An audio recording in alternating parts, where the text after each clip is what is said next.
Wake up, goddammit. Welcome to the Longino show. I have a very special guest with me today. I've been on the show before, and we're back talking about season 2, Black in Compton, and everything that she has going on now. Welcome to the show, Nessie Blaze. What's going on, Nessie? What's up, y'all? How's everybody feeling? So, I wanted to get you back on here because the first time we spoke, it was about the show, and now season 2 is out. And I tell you, I couldn't wait to get you on here to talk about what the hell is going on. Crazy, right? I told you. Yeah, I actually, after I watched episode 1, I was all the way pissed off. I was like, "What the hell is going? Where did all this negative energy come from? Where did all the anger and the hostility come from?" So maybe now that, because we know things get edited out on reality TV, maybe you can tell us, from behind the scenes, what happened with this first episode and everybody reconnecting for season 2. I think that everything that was really happening behind the scenes just got brought to a light in a nutshell. But to be honest, I dealt with the shit y'all seen in that one episode for that 30 seconds for 2 years. You know what I'm saying? He really didn't talk to us for the whole pandemic. Even when we were filming season 1, we never heard from him outside of the cameras being up. Wow. So it was all in a nutshell, I'm just gonna say this, okay? We all agreed to work for a shop. Right. So that he could be our boss. Even though everybody was already pretty much established before we got there. We just wanted to be a part of, we decided to be a part of something bigger than us as individuals. And then ego took over the whole shit. It just really I feel just get to people's heads, and it just got to a point where I'm like, wait, you do know that I don't really work here though, right? You do know that I don't need you. You know what I'm saying? It was a lot of you're losing track of what's actual reality and what's reality TV. You know what I'm saying? And thankfully, we had a whole new production team this season. We're not working with Big Fish anymore, which I feel drove the negative narrative a lot more than Viacom does. And I feel finally we were able to be seen in the light that we actually stand in versus the light that was, they try to make us seem like it was, you know what I'm saying? And so now this season is way more real. That's why everything seems like it's coming left field, but no, it was always like this. They were just very protected, you know what I'm saying? A lot of stuff was edited out, the way they talked to people, and even in that parking lot scene, bro, there was so much shit that was said in that parking lot scene that was disgustingly disrespectful in real life that they cut and saved them. You know what I'm saying? So at the end of the day, it was even worse than y'all seen, and that pissed everybody off. So yeah, because I didn't understand. First of all, let's just break down business for a second, right? You have people who work for you. You have employees or contractors or whatever you want to call it, how you want to look at it. You're the person who runs the shop. You're the person who runs the business. Mm-hmm. You're the one that's supposed to be leading the way. You're the one supposed to be the communicator by email, text, phone. You're supposed to be telling everybody, hey, do you still work here? Do you not work here? Do you want to be here? Do you not want to be? Hey, the pandemic is over. We're back open. I didn't understand how you got upset when you was on another show and they asked you about who could run the shop better, and everybody just gave their opinion. Y'all gave an opinion. He looked at that as total disrespect. Because his ego was speaking, you know what I'm saying? His ego, you know what I'm saying? You can only get so far with ego. So instead of him taking into consideration that it's oh, maybe this person does have qualities that I should adapt, or I should, you know what I'm saying, I should follow. All he had to do was apply it, you know what I'm saying? But it's instead you turned around and proved exactly why he's a better boss. You're too emotional. Your feelings, you're more concerned about us liking him more than you are with running a legitimate business that we can respect.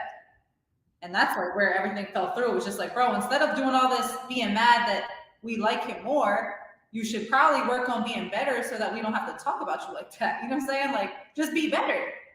Yeah. I feel if somebody told me I was a shitty artist, I'm going to sit down and get better at tattooing. I'm not going to be my friend, you are a better artist than me. It's some bullshit. You know what I'm saying? Y'all like him better, even though he's really better? That's trash. Fire all of y'all. You know, and it's that's not going to help anybody, especially not you. So and I didn't understand another thing that I didn't get, was he expecting for y'all to sit around and be homeless in LA. It doesn't take long to get homeless in LA. So It I didn't doesn't understand. Were you matter. not supposed to work and earn a living while you're trying to wait around and see what the shop is going to do? I didn't understand that part neither.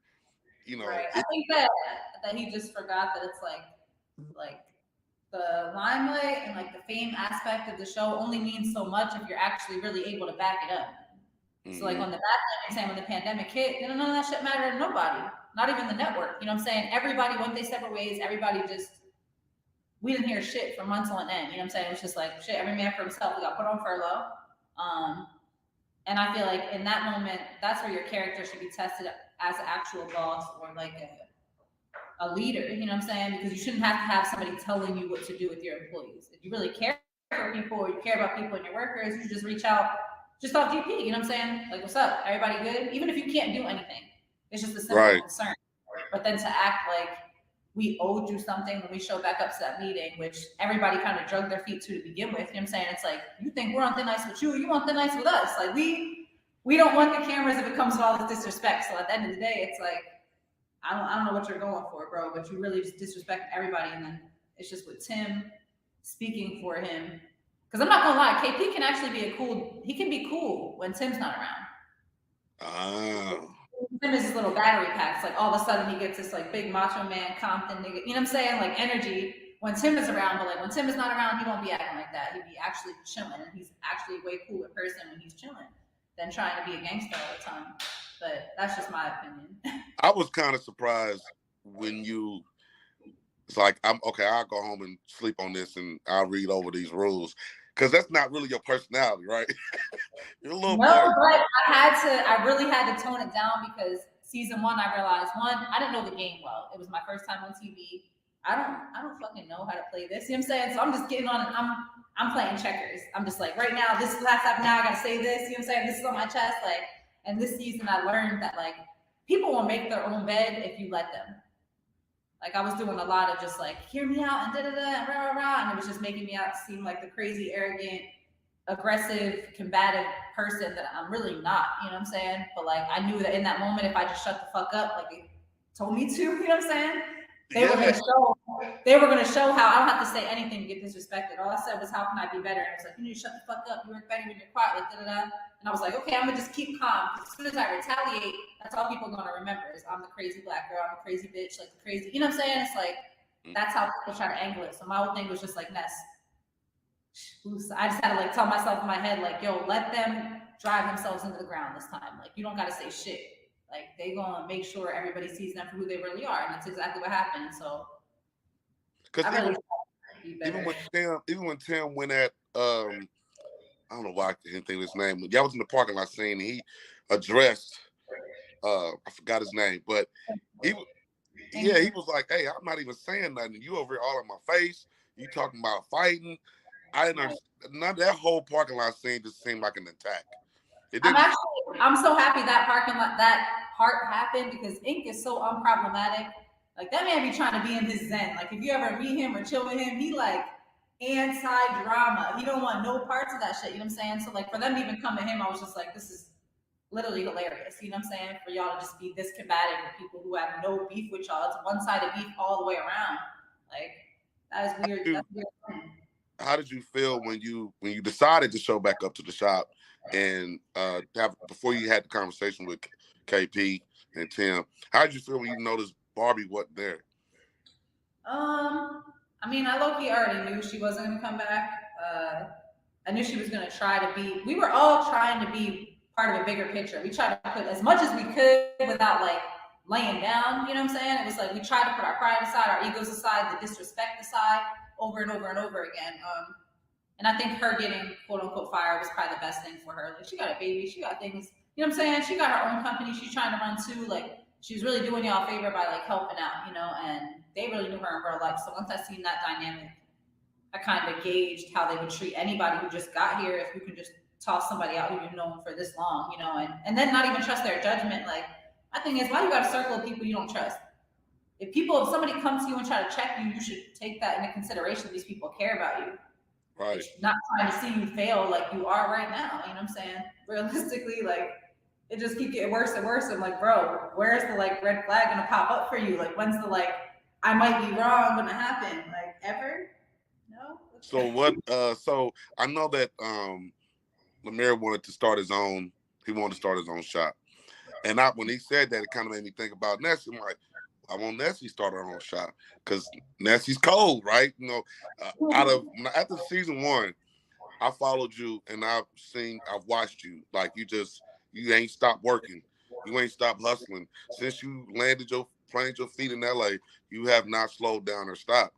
So I don't got $1 million yet. I don't know why anybody slow down. Like, niggas get a little TV time. Like, that really doesn't change nothing unless you keep shit moving. You know what I'm saying? Unless you keep something to show. Like, so do you plan on doing more TV? Do you want to do more reality shows, or do you want to do sitcoms, movies? Like, where do you see yourself with the TV in the TV world? in the TV world, I'm not gonna lie. After this season, and you'll see where the moment happens. You know, they showed on the trailer, but like when I was like, all right, I'm cool. I really was on some. I wash my hands with all this shit and just go back. Like, I just feel like that was just like God put me in a certain position for a certain amount of time. I learned what I need to learn and I'm moving forward because I just wasn't getting back what I felt like I was putting into it, you know? And at the end of the day, that's just not what I'm going for. I'm not going to keep putting energy into something that's not working. But I feel like I got a lot of plans. You know what I'm saying? Cameras are not, like, I will have my own shop one day. You know what I'm saying? I have some big shit in the works right now. I'm not even trying to talk about just because I don't want people trying to taint the vision or, you know what I'm saying? But like, I have something I'm very, very excited about. I'm working on my first art show. Just get my residual stuff moving. You know what I'm saying? Like, I'm just on the back end. Really, I went back into student mode this year, full time. Like, just like I'm at the bottom of another mountain type shit. I'm trying to reach this next tier. It's just all back to like the grind. Like, so when you accepted to be on the show, kind of like I know you said you never did it before. What was kind of like your own expectations? What did you want to get out of it? I honestly just wanted people to see what I was doing, you know. Same thing I've been doing since I started when I came to LA. It was just like, fuck, I'm gonna keep working. I mean, I used to go paint outside of Starbucks and Panera Bread. Like, I just need people to see it. I know I'm worth something. You know what I'm saying? I don't know what. I tell you a price. I know that you want this though. You know what I'm saying? Like, you just don't know you want it. So like, my whole thing was just like making sure people saw what I was doing. And like, it's crazy because the TV world, everything's so fast and people get over shit so quick. So it's like shit that I spent months working on or weeks working on, you know what I'm saying? It's like 10 seconds of TV time and it's here and there so quick. You know what I'm saying? It's like, okay, we saw that. You did that 5 minutes ago. That's cool. So like, I guess it gave me a different perspective on actually capitalizing off of the TV aspect of it. And that's why I'm trying to do what I'm doing now. And I can't really talk too much about it. So it just sounds like I'm talking in circles, but like, now I understand it. It's like, okay, well, I'm going to get this 30 seconds. I don't want people to just see me painting. You know what I'm saying? I want them to see what I'm about to do. Like, I want it to continuously be like, what? What is she about to do next? What's she about? Like, you know what I'm saying? So learning new shit, just growth. I'm really just trying to like expand in all aspects, mainly on the business end. Like, I'm kind of taking what KP should have learned and applying it for my own self. You know what I'm saying? People were to ask, like, yo, who would you rather work for, Nessie or Lemire? People are still going to say Lemire. You know what I'm saying? We can both be great people. We can both try our best. You know what I'm saying? He has more experience. Like, I can be real with myself on that aspect of things. Like, so now I'm trying to be more experienced in that. You know, like, give me like your biggest lesson from all of this so far. Ooh, emotional stability. Wow.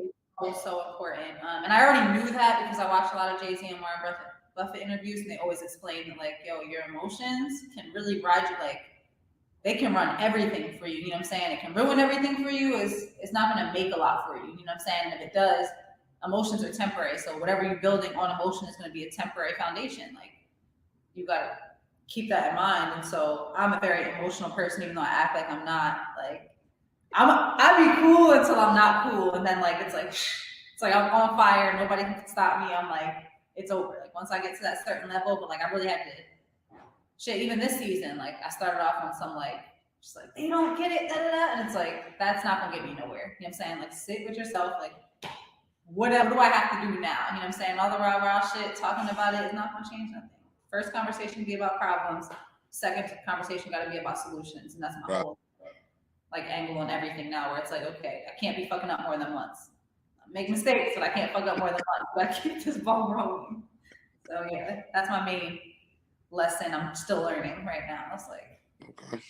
So I don't know if we spoke about this in the first interview, but I'm gonna ask you this anyway, just in case we didn't go. You say you went out to LA with $300. $300, and I'm imagining you didn't go out there and get a job or anything like that. I don't know if you did or didn't, but I want you to explain to people how in the hell you turned $300 into what you are today, and how you was able to do that. Because some people feel like, it's expensive to live out in California, especially now. I know I keep up with what's going on out there.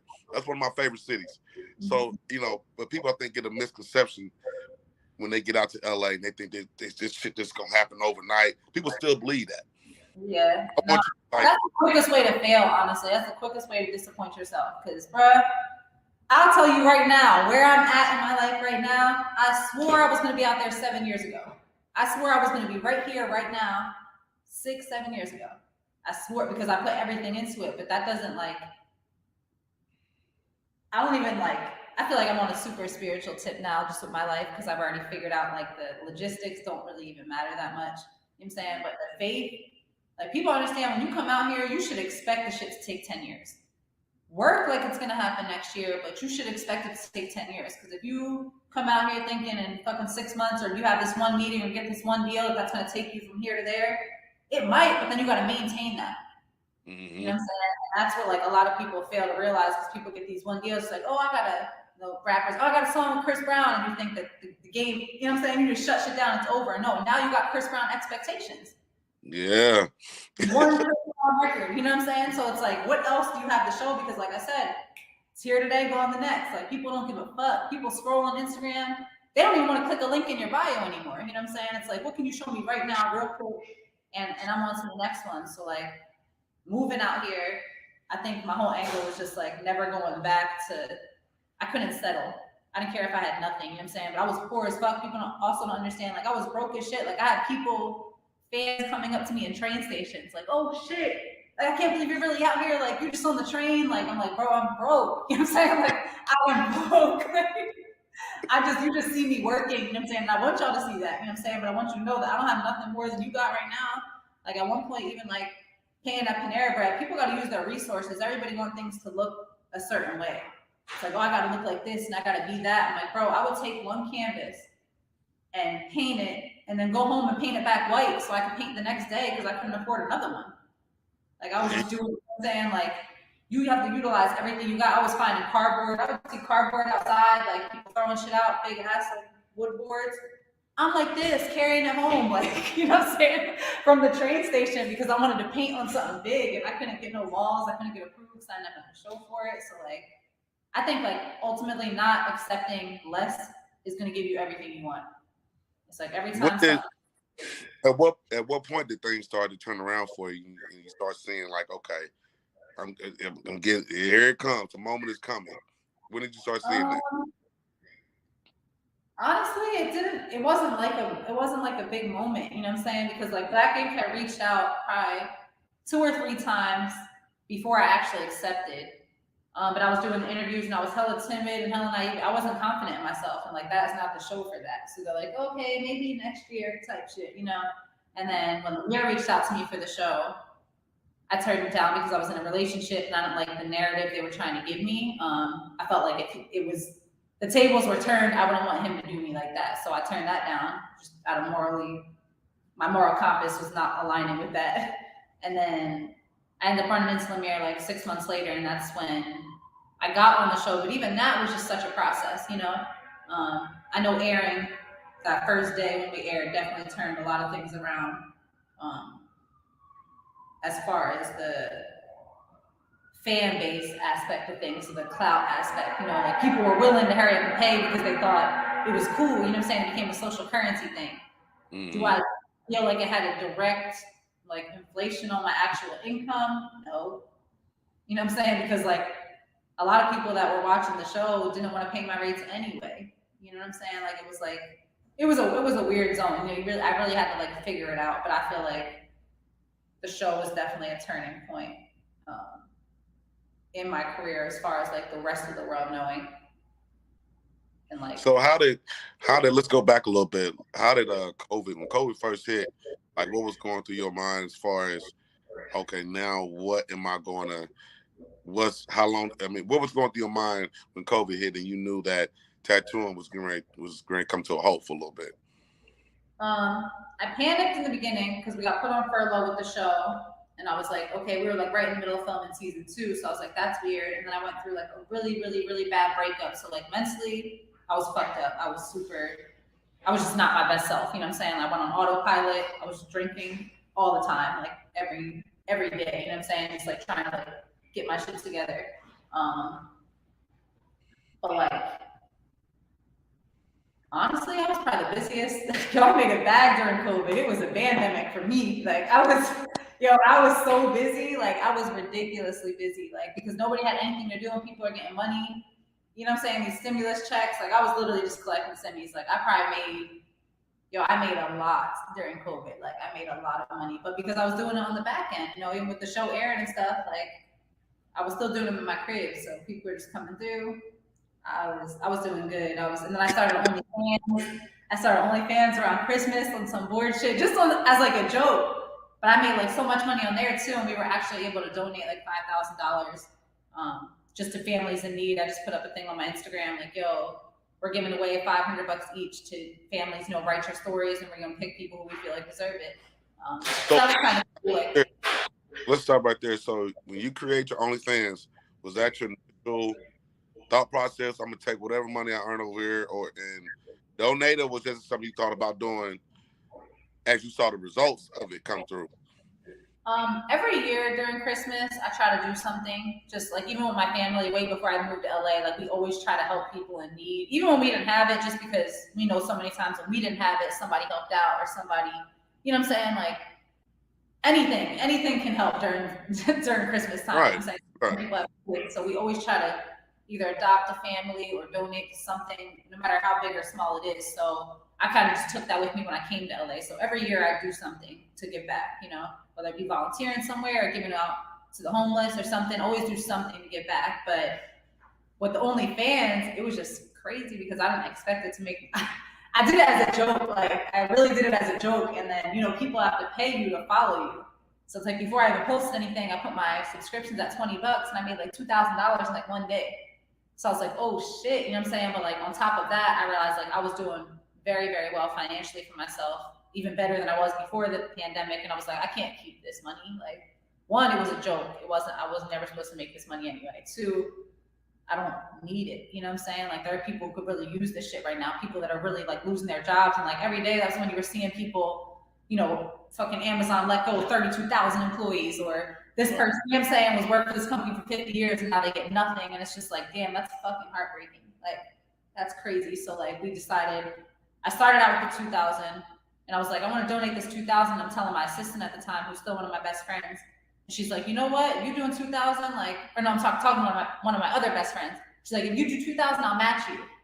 I was like, shit. I was like, but that was out of pocket, you know what I'm saying? Her hard-earned money. She don't have no OnlyFans. But I was just like, damn, these are the type of people I fucking, this is why I love you, you know what I'm saying? Like, she's like, I'll match you. And then my other assistant, or my homegirl, she was like, I'll put up 1,000. And so that's how we made it 5,000. And then we all sat and we actually even reached out to OnlyFans to see if they would like help us promote it, you know what I'm saying? Like to give back for Christmas. Like if they were trying to get off the sex thing anyway, right. Shift kind of like Patreon. So I was like, damn, this would be good, but they weren't cool with the fundraising aspect of it. So we didn't do that, but met a couple other people. Just like a lot of people were willing to help, you know, once we like put that out there. So that was dope. It just all happened. I haven't even been on OnlyFans since, you know, like I made a couple hundred after that, but I just let it go. I haven't updated anything. Like it was just like, okay, that was cool, you know, serving its purpose. But, yeah. All right. So what else is going on with Nessie? I just been working. Like I said, I'm back in student mode. I really just had my head down. I'm in a new shop. So we're not. Hold on, wait a minute. So you're not over there anymore. No. I'm not surprised. I'm not surprised. Yeah. The writing's was damn near writing was on the wall anyway. You could tell. Exactly. I mean, it definitely gets like this season definitely gets juicy. Like a lot of shit. Like I can't wait until like a lot of shit aired. A lot of real shit came out. But yeah, there's a few of us, but I had to get up out of there. I was like, all right, like regardless of what I'm supposed to be doing, like I'm not supposed to be doing this right now. Like I can't. I knew I had to just say no to that. Like whatever the fuck it came with, it was just like not getting better. And then like I kept getting little things kept happening. They're gonna play out in the season. You'll see where I keep trying and trying and trying. It like got to the point where I'm like, okay, like I'm disrespecting the shit on myself. Like I'm undermining myself to keep putting up with this, even after knowing all this information. So you'll see it play out. But I'm in a very, very good place now. I'm super happy. I'm an artist that I love. Basically, the whole vibe I was trying to get at I am, I have now with totally different people. And it's just a way you'll see the dynamic. We So coming back. I'll be back season 3. Okay. are you coming Oh back yeah, for season 3? it's coming already for I'm still around, you know. Okay. I'm Now still around. is you said things are going to get real juicy this season. Is there anything that you can tell us? Is it a spoiler? Can you give us? Well, you guys definitely get to see my human side, which I never show. Um, Yeah. Unwillingly, and obviously didn't want to pour out my emotions in front of national TV, but I was really going through something in real life, and that's what they cover, you know. And at the time, like I wasn't mentally ready to talk about it, and I had to, and so you guys get to see definitely a way softer side of me. You get to kind of see like I feel like the side everybody wants to see that I never really show because I'm too busy trying to be a boss all the time, you know. So you kind of get to see who I am behind the scenes when I'm really dealing with shit as a human being. But it's okay because it's real. It was a real relationship. It was real emotions. It was real. None of it was like fabricated. Like to be honest, you're not gonna see shit fabricated for me this season. Like everything you see is just really how I felt or what I'm doing. Like I was done with the whole like this reality TV. We really gonna film my real fucking life, and that's that. And if not, that was my whole angle on walking away. I was just like, look, I can't do it anymore because this is not what I'm trying to represent every day, you know? So if the Right. cameras don't see that, then that's fine. Then maybe my purpose is different and something else will bring itself to the table. But it all worked out in my favor because I said no, quit, and it still all worked out. So Yeah, you kind of showed. I saw the episode where you almost cared. You almost got emotional a little bit. You held it together though. well, the thing is, like how we film those, like there's a lot more of that. Like that was the beginning of that moment, you know, and like there's gonna be more with him later. And I think y'all might see like a full on breakdown. I don't know, but y'all might. I don't know how they edit. We have to watch it the first time with y'all, so I don't even know what's happening tonight. You know what I'm saying? Like I'm gonna be watching right with y'all, trying to see what made the cut and what didn't. But no, I was like full on like like crying and shit. Like, it was not thug life at all. It was not thug life at all. But I was just like, I literally say, I'm pretty sure I was just like, you know what? I was like, I just can't today. I just don't have it. You know what I'm saying? Like, y'all are going to get the real. Because in real life, bro, like, this shit is draining. You know what I'm saying? Like, I'm tired. Like, I love somebody and this person hurt the shit out of me. And I'm tired. Like, I don't have the boss bitch energy to give to y'all today. Like, I got the human energy. I got the female energy. Like, I got the fact that I have a heart and soul and somebody really fucking played with me energy. That's what I have for y'all today. Like, hopefully people respect that. So, like, even speak on that a little bit because in the industry, right? People get in relationships all the time. How difficult is that? Because I remember you just said earlier that you didn't even want to do I think another show or the season 1 because of a relationship she was in at that time. And you know what I mean? So how difficult and challenging is that? It's definitely difficult. I mean, dating period, because you never know people's motives now. I mean, not that you know them before, but I'm like, people get played all the time. You know, people have agendas and hidden agendas. And now with the show and with the platform, you don't even really know who want to talk to you just for you. A lot of people want a moment. I mean, I've seen friends turn on friends. I've seen people try to act buddy buddy. You know what I'm saying? I've seen people damn near want to get tattoos they don't even really want and hope to get on TV for. People really think like 10 seconds on TV is going to change their fucking lives. It's not, bro. It's not. And 9 times out of 10, like people really don't even know who you are, so they can't find you. It's just like you're on there, yeah, but nobody knows who you are still, you know, unless you have like you're running a storyline or something. So like, it's hard. I'm honestly not even dating right now because of that, because I can't. It's too hard for me to like. I come genuine. I don't even want to spend time trying to figure out if you for me or not. I don't even spend time trying to be around people I don't want to be good to or add value to.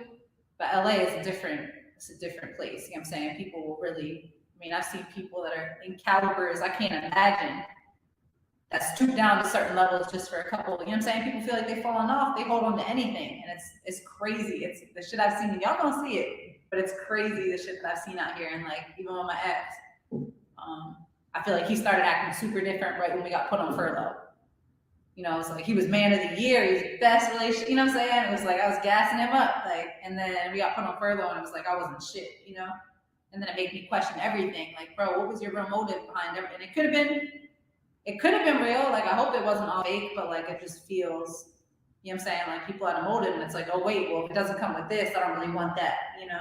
Right. And so, just so it's kind of, you just looking at like when you meet people, you don't know what they're true, you know, because stars go through that. Whether you look at yourself as a star or not, I mean, you're on TV, people know you, you're on the gram, you go, so you don't know, you know, it's hard to judge what somebody's here for. Exactly. And they'll spend time pretending, you know what I'm saying? And that's one thing I've learned too, just being out here, like even not in relationships and anything. When somebody feels like they can benefit off of you, you don't know what they'd be willing to do to keep you in that space, you know what I'm saying? And that goes even back to the whole KP situation in my head. Like keep thinking like, why did you just fire me? Like you'll see, like you really don't fuck with me, so why did you just be done with me? But it's like people really be afraid of who you're gonna become without them. And so like people have all these like hidden agendas and hidden motives where it's like, I want to pretend like I'm for you or shit, even if I'm not for you. I just don't want you to not be attached to me because I know you're going somewhere. Because like even when Caesar tried to bring him and Lemire together just to have a conversation, that shit went left fast. And but on a one-sided angle, like, you know what I'm saying? It was like KP, they like, what is your problem with KP? Lemire's like, nothing. Like, bro, let me do you a favor. I'm gonna build your artist up so you make more money. You like, no. You're gonna pay. It's like, perfect example, Steve Lobel, good friend of mine, okay? He said, yo, so people be focused on the candy and they don't be focused on the candy factory. You know what I'm saying? And like, that always stuck with me, you know what I'm saying? Like, cause that's how I operated, you know what I'm saying? That's how I got all the shit I got. I wasn't trying to just get this I'm not trying to get over on you for a little piece. I'd rather me play my role and I can learn how to run the candy factory than to fucking steal a basket of candy from you that's gonna run out in a week. You know what I'm saying? Like, let me stick around long enough to figure out how to make the candy. Like, but people's motives and angles be off, and then it just be a lot going on. But that's just life in general. That's just how it is. You know what I'm saying? People want certain things, and people will go to any extent to get them, and then you just gotta watch out. You know. What would you tell young ladies who want to get into this entertainment business, whether they want to get into it as a model or they want to get into it as a stylist or TV, whatever? What would you tell young ladies who want to get into this entertainment business? Definitely have a good circle around you. Definitely have people that can ground you, because it's so easy to get lost in like the whole shit moves so fast, and then you always gonna have people in your ear. You should do this and you should do that, and it becomes like an overload of bullshit ass information. You gotta have people around you that you trust, that like you trust their judgment over your own. You know what I'm saying? Like, there's a couple times that I was just lost. I'm like, fuck, bro. And they like, Ness, remember who you are. You're this, you're doing this, you want to do that. You know what I'm saying? This is your angle, like this is your goals. Like, and I'm like, okay, yeah, you're right. But it get real easy to get caught up in the you should and the everybody's doing this and the masses. And even with this show, you know what I'm saying? At one point I really felt like the outcast, because I'm like, bro, don't nobody else see that this is fucked up? But like, you feel like you're crazy because I'm the only one that's saying it. So it's like, damn, am I wrong? And you feel like you're being dramatic. You might feel like I'm doing too much. And you might feel like, no, I should play my little ass position and be a little part of this puzzle. But it's like, no, like, I just posted about this recently. Like, if you know who you are, stay who the fuck you are. Because could you imagine who the fuck Jay-Z would be if he listened to everybody else about who he should be? You know what I'm saying? He might have never been Jigga because he decided that he was supposed to be Jay. Like, no, you know what I'm saying? Like, he's not supposed to stay Jay. You got to go through all these different levels of artistry. Same with Kanye, same with you, and same with me. Like, but you got to have that mindset that it's like, no matter what it looks like, no matter how many people disagree with me, that I know I'm eventually supposed to be me. Like, at the end of the day, like, hold on to that. Like, stay true to yourself, because this world, people don't know. Society don't even know what they want. You know what I'm saying? They don't know what they want until you give it to them, and it's like, just stay you. You know, when season 2 came out, I had a whole different vision and thought process of how season 2 was going to be. That first episode just threw me. I was like, that's why I hit you in the D. I'm like, man, what the hell is going on? Bro, all of us, I'm telling you, like, it was a lot of shit that I was just like, you gotta be fucking kidding me. You know what I'm saying? Like, it can't, it's just, in my, like, I don't know, maybe I just think different, but I'm like, bro, if I keep running into a brick wall and it hurts, I'm probably gonna stop running into it. You know what I'm saying? Like, and I just watch these dudes do that like so many times, and it's like, bro, no matter how much you think you're right, eventually you gotta look and be like, all right, wait, I'm the only one running into this wall though. Like, at what point do you look at yourself and take accountability? You know what I'm saying? But at this point, I ain't gonna lie, I washed my hands with that shit. I walked away respectfully. I was like, look, this is not for me. Like, straight up. Like, I'm sorry. I don't know what the fuck you're trying to do, but I can't do it with you. Like, and I still wish them the best. You know what I'm saying? They know I want to see the artists over there eat. I'm not hating on nobody. I don't want to see nobody lose, but I know that I can't lose with you if you're gonna choose to do that. If you got your mind focused on doing dumb shit, I'm gonna have to leave you to do that. Like, I'm gonna have to leave you doing what you're doing. But I got shit to do, like, at the end of the day. So. All right, well, Nessie Blaze, I appreciate it, man. You know, I think I did this with you on the last show. I do this for everybody, but I want you to give people your 3 keys to success, especially being out there in Cali and Wild Wild West. I'm trying to make it out there and trying to survive on a day-to-day. 3 keys to success. 3 keys to success. 1, remain coachable, remain open, always be a student. I don't give a fuck if you reach every goal. There's still something you don't know. Somebody knows something you don't know. Remain a student, be open. Like I said, emotional stability, which I'm still learning myself. I think that's my last key to success, honestly. And you can't cheat the grind. You can make it look like whatever, you know what I'm saying? You only cheating yourself by cutting corners. Like, put in the work, learn everything you need to learn, practice, fucking spend the time doing the free shit, you know what I'm saying? Because that's really what's going to get you paid. Like, you get paid for the work that you do without expecting anything.